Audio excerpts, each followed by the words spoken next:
சிவகங்கை மாவட்டம் திருப்புவனத்தில் 1000க்கும் மேற்பட்ட கூலி தொழிலாளர்களுக்கு தினசரி கட்டுமான பணிகள் கிடைத்து வருவதால் கூலி தொழிலாளர்கள் எண்ணிக்கை கணிசமாக அதிகரித்துள்ளது. திருப்புவனத்தை சுற்றிலும் 45 ஊராட்சிகளை சேர்ந்த 173 கிராமங்கள் உள்ளன. இப்பகுதியில் வைகை ஆற்றில் பெரிய அளவில் தண்ணீர் வராத காரணத்தால் விவசாயிகள் தினசரி வருமானத்திற்காக பலரும் கட்டுமான தொழிலையே தேர்வு செய்கின்றனர். திருப்புவனம் கூலி தொழிலாளர் சங்கத்தில் 4500 பேர் பதிவு செய்துள்ளனர். இவர்கள் மட்டுமில்லாமல் தற்போது 8000 கூலி தொழிலாளர்கள் பணி செய்து வருகின்றனர். மதுரையில் பல்வேறு இடங்களில் புதிய வணிக வளாகங்கள், அரசு கட்டடங்கள், திருமண மண்டபங்கள், கட்டுமான பணிகள் அனைத்திற்கும் திருப்புவனம் கூலி தொழிலாளர்களைத்தான் அதிகமாக தேர்வு செய்கின்றனர். தினசரி 500 ரூபாயிலிருந்து 2000 ரூபாய் வரை செய்யும் தொழிலுக்கு ஏற்ப கூலி வழங்கப்படுகிறது. மதுரை மட்டுமல்லாமல் கோவை, சிவகங்கை, பரமக்குடி உள்ளிட்ட பகுதிகளிலிருந்தும் கட்டட உரிமையாளர்கள் தொழிலாளர்களை அழைத்துச் செல்கின்றனர்.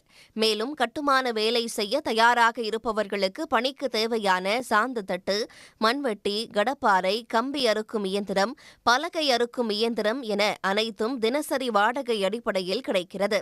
காலையில் எடுத்துச் சென்று பயன்படுத்திவிட்டு மாலையில் திரும்ப ஒப்படைக்கும் போது வாடகையை கொடுத்து விடுகின்றனர்.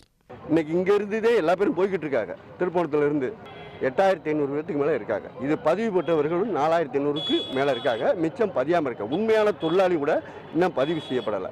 சிவகங்கை, மதுரை இந்த சுற்றுவட்டார 4 மாவட்டத்துக்கு இந்த ஊர்ல இருந்து தான் ஆட்கள் லேபர் போகிறோம். ஒரு நாளைக்கு 500 பேர் வர்றோம். எலக்ட்ரிஷியன், கம்பி கட்டுறவர்கள், ஆசாரி, சித்தாளுகள், கொத்தனார், மேசன் வேலைக்கு எல்லாத்துக்கும் ஆட்கள் இங்கே தான் கூட்டி போகிறாங்க.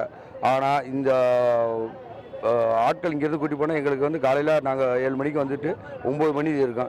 1000 ரூபா போக்குவரத்து, ஒரு 100 ரூபா, நிமிந்த ஆளுக்கு 850 ரூபா, சித்தாளுக்கு 500 ரூபா சம்பளம்.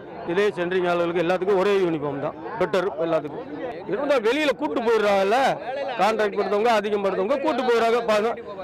கட்டுமான தொழிலாளர்களுக்கு கூடுதல் உதவிகள், நலத்திட்டங்கள் செயல்படுத்தப்பட்டால் தொழிலாளர்களின் எண்ணிக்கை மேலும் உயரும் என்று கூலி தொழிலாளர்கள் கூறியுள்ளனர்.